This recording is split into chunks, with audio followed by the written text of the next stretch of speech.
Hello, this is Mike Cardus from Organization Development by Mike Cardus.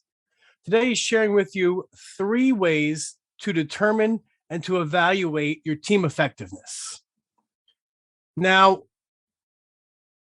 as COVID has happened and folks are going back to work, we're seeing a large increase in hybrid teams, virtual teams, even new team members joining your organization and trying to figure out how the heck does this team work?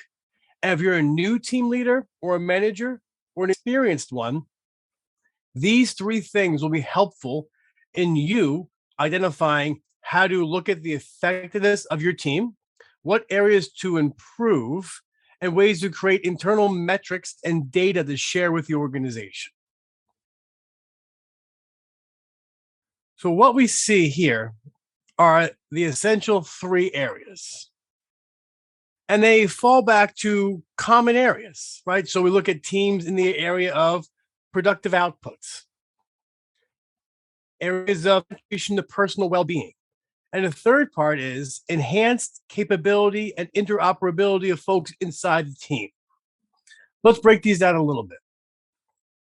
The first one to look at would, of course, be how well the team's output met the quality, quantity, and time frame of the expected customer.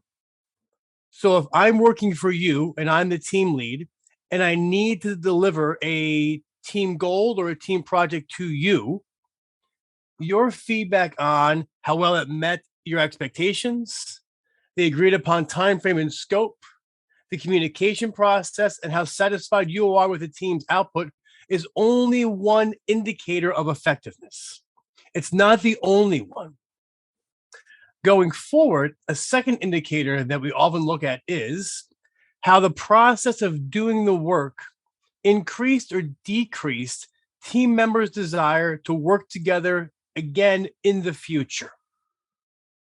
So if I'm on the team and I say I don't want to work with these jerks ever again, that does not mean the team was effective. We may have delivered the product or the service to the customer as needed with expectations. Yet if your team is fighting, and as you ask them to work together again, the response is, hell no, I don't want to work with these people, we cannot call that team effective. One way that we're looking at measuring this is through a qualitative and a quantitative metric. The qualitative piece is we're asking a team experience question. So the question is, you're talking to a close friend or colleague. What's an experience you have had on this team that you want them to know about so they understand what this teamwork is like? And then they rate the tonality of the experience.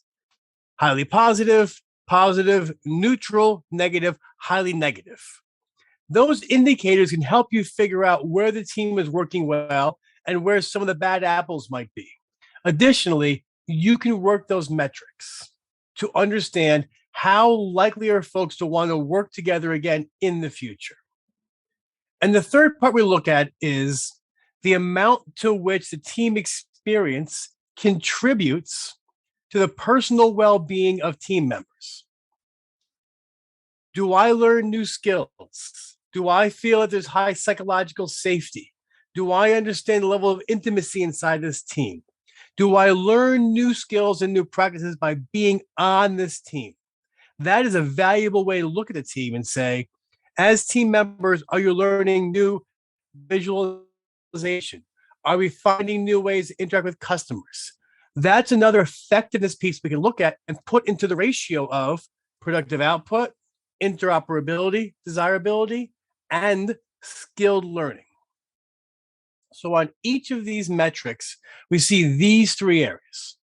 How well the team's output met the customer's expectation. Customer might be internal or external.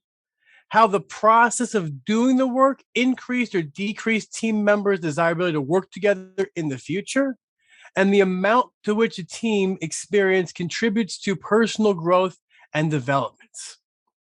Once you're able to get these 3 pieces put into understanding and develop these as team members, then you can call your team effective. Now, they may not all be in perfect balance or harmony. One may be larger or louder than the other. Yet, what it can give you as a team lead are areas to look at to improve the team performance, to enhance team skills, to identify what team gaps do we have, and can team members learn new skills and fill those gaps while they're part of the team, and also how desirable or what is the likelihood that these folks will work together again. Because research bears out when teams are together for a longer period of time, they produce higher levels of outputs. So thank you. I am Mike Cardus from Organization Development by Mike Cardus.